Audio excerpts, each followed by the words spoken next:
Sibingelele bafowethu. Kwenye yamavidiyo angaphambili sikhulumile ngokuthi imvamisa abantu bokholo noma bezinkolelo abavamile ukunotha nokungasweli nokungabi impofu, nabangempofu baphila from hand to mouth. They barely survive. They barely make ends meet. Kuthi kuyophela inyanga umuntu kulandela ilanga leholo sehuhuluza ngesisu. Now sikubonile lokho futhi saku establisha mhlambe nesicabanga ukuthi kuyizathu zakho. Manje siphuma kanjani? Siphuma kanjani kule mpilo ngoba akuyona impilo esiyifisela ngisho izingane zethu. Futhi nethembe besilibeke ekhulumeni libonakala liyalimfiliba. Ngisanda kufunda kwenye indawo ukuthi ngisho impesheni yabasebenzi bakahulumeni isengozini. Kangakanani ke impesheni kawonke noma udeke. Kuningi esinako namhlanje okungase kungabibikho ngomuso. Njengoba kuningi esasinakho izolo kungasekho namuhla. Now siphuma kanjani? Uthe omunye nobody is coming to save you, you are on your own. Akekho umuntu ozokuxazulela inkinga manje. Wena okumele uzamele. Selesele uma ixhumele. Now imali bafowethu siye sibize eqala ibizwe ngokuthi uhlamvu lwemali. Now uJesu ziningi izinto azishoyo ngohlamvu. Eyokuqala uthi umbuso wezulu ufana nohlamvu lwesinapi oluthi luncane kunezimbewu zonke, kodwa lukhule lube umuthi omkhulu onikeza abantu umthunzi nezinyoni zezulu zakhele khona. Nanku kumgomo ukuthi uncane kangakanani akusho lutho, kodwa uma ukusebenzise kahle kungagcina ukukhulu ngomuso. Mhlambe hayi esizukulwaneni sakho kodwa kubantu bakho. Ongafaka ke hayi ukuthi wena wenze kahle ngemali kodwa nabantwana bakho bafundise bese bancane, ngoba enye inkinga esinayo into zemali asisifundiswa sisebancane, sisihlangane nazo sesigaxele ezikoletini sesibadanga. uJesu futhi uthi ngohlamvu, uma uhlamvu lingaweli emhlabathini luyazihlalela nje, kodwa uma luwela emhlabathini luthela izithelo eziningi. Aphinde futhi uJesu athi umbuso wezulu ufana nomuntu waphuma wayohlwanyela. Enye imbewu noma enye inhlamvu zawela ogedleni endleleni. Zafika inyoni zezulu zayidla. Enye yawela ogedleni, kwathi ngoba ingenayo impande ezijulileyo kwaphuma ilanga layishisa. Enye yawela emeveni, ithe ingakhula yacinaniseka kwaphela ngayo.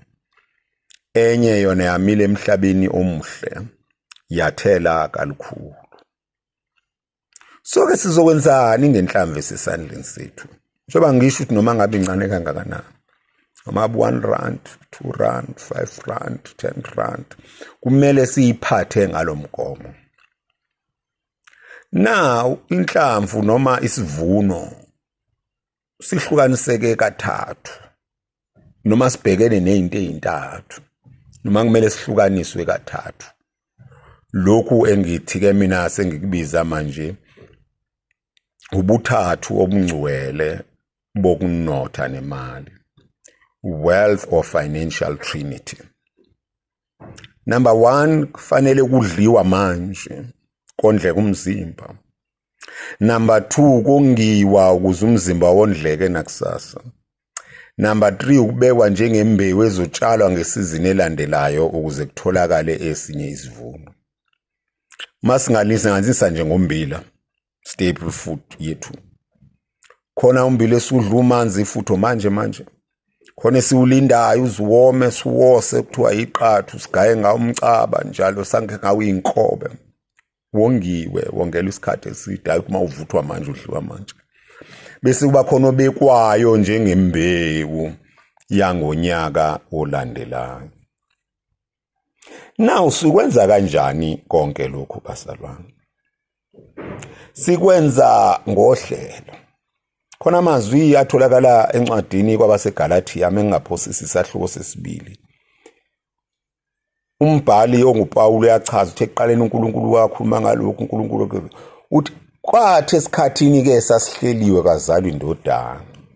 Uhlelo ekwenzeni izinto kuyingxenye yobuKristo, kungufuza uKristo, kungukufuza uNkulunkulu. Yiko noJesu ayihlala ebaleka koNazaretha mayeshawa ebaleka lapha nalapha aphunyuke ngoba waze washo wathi akufanele umprofeti afele ngaphandle kweJerusalema. Uhlelo ke lokuphatha imali nokwenza lobuthathu obuyingcwele bokunotha nezezimali, wealth and financial trinity, yilokho esikubiza ngokuthi budget. Ukudliwa nokusetshenziswa kwemali kumele kube ukuhleliwe, kuhlukaniswe phakathi kokudingekayo needs nalokho okufunwayo nje nokuhalelwayo. Nabantwana sibafundise lokho. Nako lokho okuyisidingo kubonakala okungalindo kwamanje ukuze kwenzeke okunye kubuye kwenzeke kamuva. Yini edingekayo? Uphahla. Nalo uphahlo oluzinzileyo. Sibonelo nje uma uzorenta njalo iminyaka ewu5 leyo mali ingagcina yakhe indlu. Ukudla.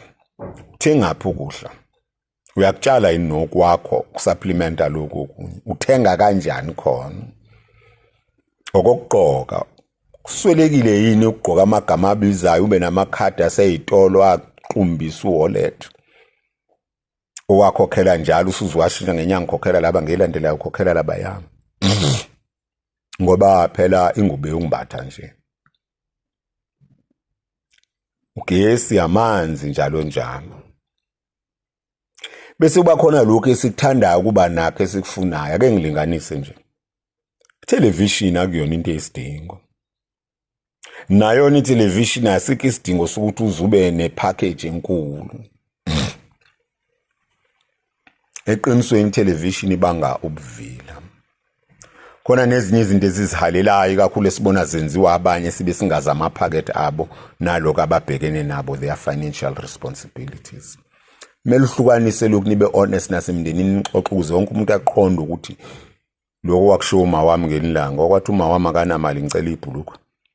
Akuphelanga mzuzu ngingakwangena umakhelwane ezomkhalela ezotsheleka imali ngesizathu esithile kanti ngiyezwa wamnika.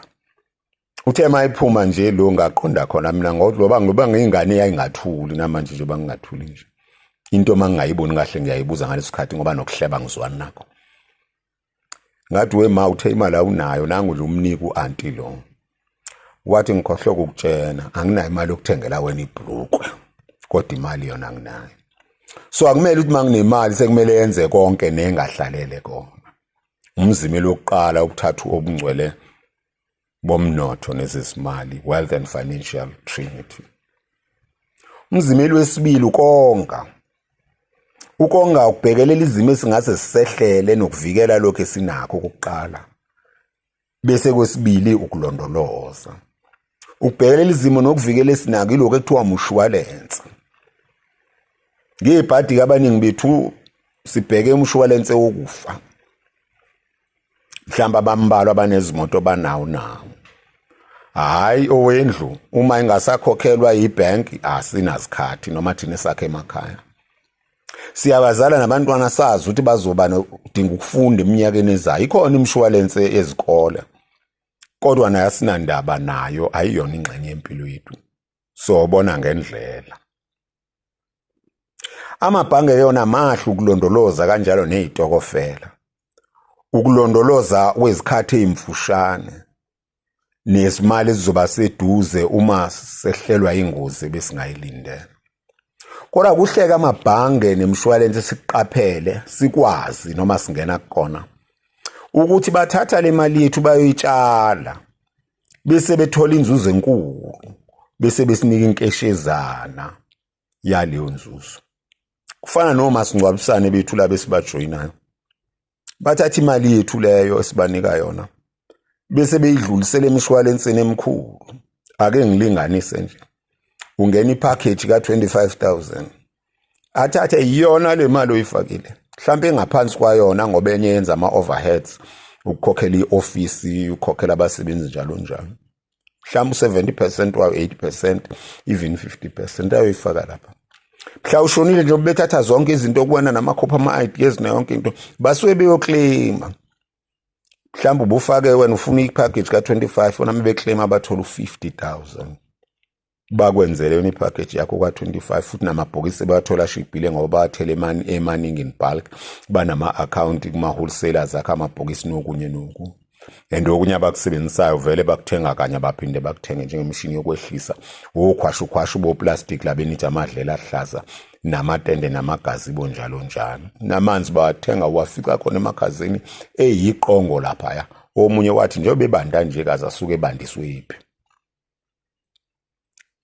So-ke kunalokho, kodwa-ke kuyasiza ukuba nabo masingcwabisane kakhulu uma ushonelwe umuntu ekhaya ngoba athathwa amaphoyisa. Uma ungenaye ugcina uyisisulu kakhulu ngoba bakubiza noma imalini ngoba nasi isidumbu sizobola endlini.